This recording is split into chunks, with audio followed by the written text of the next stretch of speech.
All right, welcome to the Teacher Dudes halftime show. It is 7-7 down in San Francisco, which is honestly really surprising. My name is Tyler Keefe at Keefe67 on Twitter, and joining me as always is the glorious Mark Pendleton.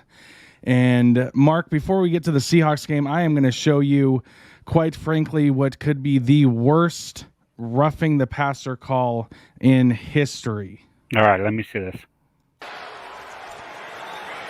Ryan, pressure comes. Matt Ryan able to get away. Buying time. Ryan falling backwards, floats it up, and it's intercepted. Picked off. No joke. They called that roughing the passer and gave the Falcons first down there, which they ended up losing the game later. But how in the world is that roughing the passer is what I would like to know. Usually, like roughing the passer seems like it's more called after he throws the ball. Not while he's throwing it, and he can still throw the guy off him and throw the ball.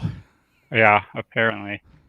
Yeah, that was just a horrible call there, and something is going on with these refs. It's almost making me think that the Pac-12 refs are now invading the NFL. So, but first off, here it's 7-7 down in San Francisco, and looking at these stats, you would think that the Seahawks were getting beat by a lot, and right away, first thing in the game, San Francisco striked early, making it 7-0. I'm going to go ahead and show that highlight here. Garoppolo off the play action. Looking to the end zone. It is caught. Touchdown, Ross Dwelly. And at that point, it's 7-0, and all I'm thinking to myself is, well, here we go again. We're just going to get just destroyed in that secondary, can't do anything, and it's going to be a rout. But that didn't happen. So really quickly, Mark, what are your opening thoughts on this first half before we get to the tying touchdown there late in the second quarter? Well, I thought the offensive line obviously played awful. Besides maybe that last drive was the only time I saw them actually pass protect Russell Wilson. Or, attempt to, yeah. So like the first quarter and a half, there was like Wilson didn't have time at all, and then,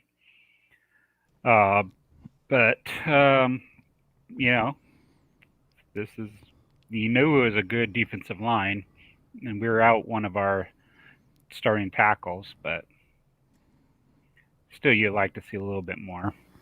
Yeah, and looking at the stats. So are you telling me that giving up 3 sacks in one half is not good? Yeah, that usually doesn't help. Yeah, and we've had a couple of fumbles, but luckily none of them were lost. Actually, 3 fumbles. Yeah. San Francisco was not able to recover any of those, so we got really lucky there. Mm-hmm. And looking at this, we were thinking that we were going to be able to rush the ball today. Right now, we have 10 carries for 24 yards rushing total. And as a team, that is simply that's not good enough. Chris Carson, 7 carries for only 12 yards. No, he's getting hit in the backfield before you right. can get going. That's where Waldron needs to, maybe run a little play action, some screen game, something. Get that going downfield. But the lone highlight that the Seahawks have is DK Metcalf on a touchdown, which I'll show right here. Garoppolo off the play action.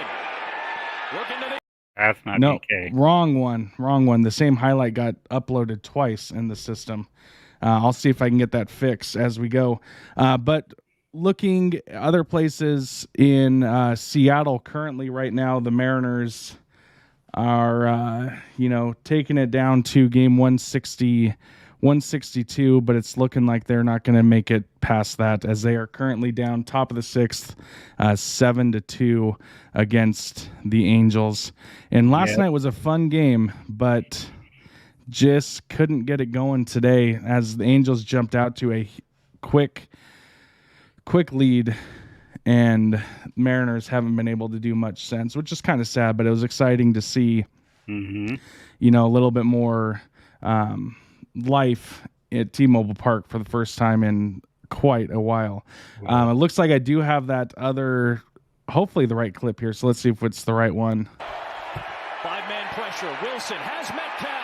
Metcalf lunging, and he's in for the touchdown.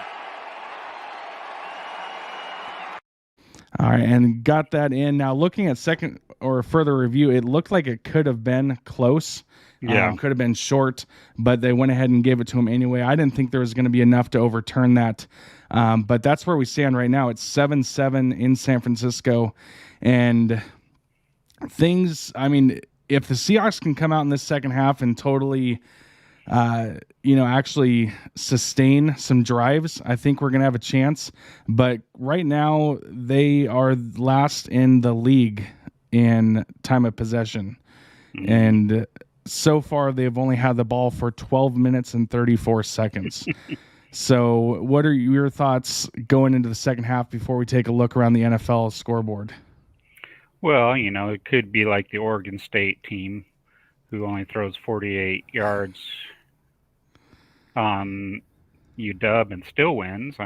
There's still a possibility. It is true.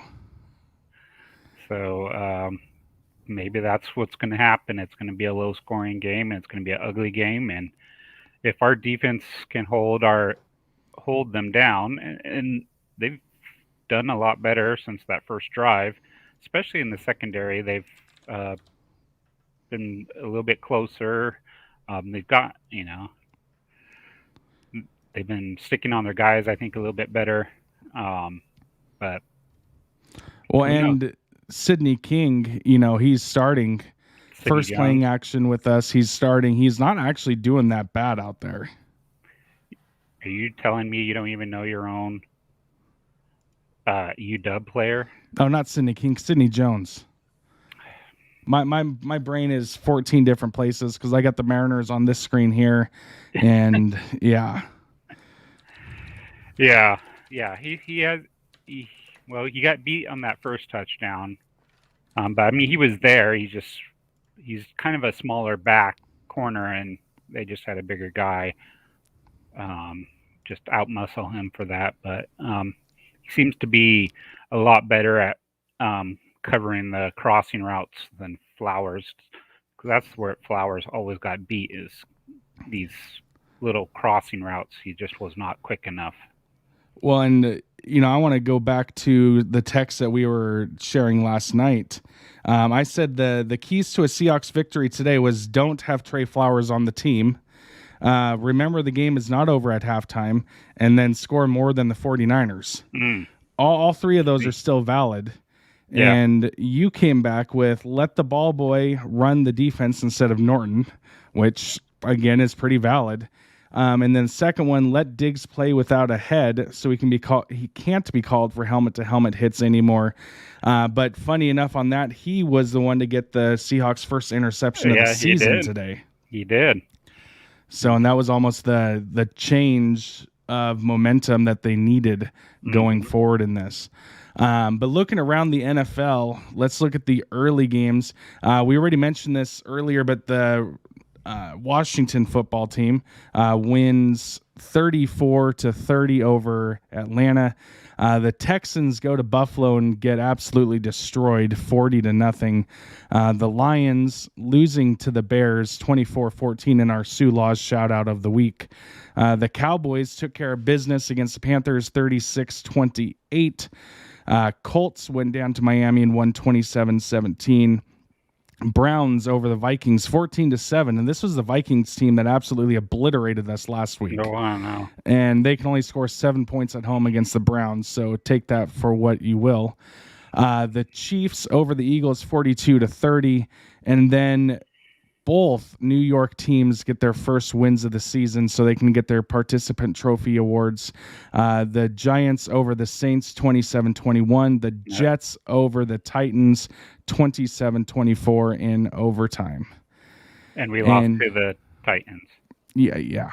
So the two of the teams we lost to have now lost to the Jets and then the Browns. Well, the Browns are at least halfway decent this year, but the Jets, that's embarrassing. That is true. And then in the last games here before the second half starts in San Francisco, the Cardinals are up 21-13 in LA against the Rams. The Ravens are up 14-7 on the Broncos, and the Packers are up 14-10 on the Steelers. And Mark, thanks for joining. That'll do it for this halftime show. Hopefully people will join us in the post game as hopefully we're going to be victorious. But until then, we will see you soon.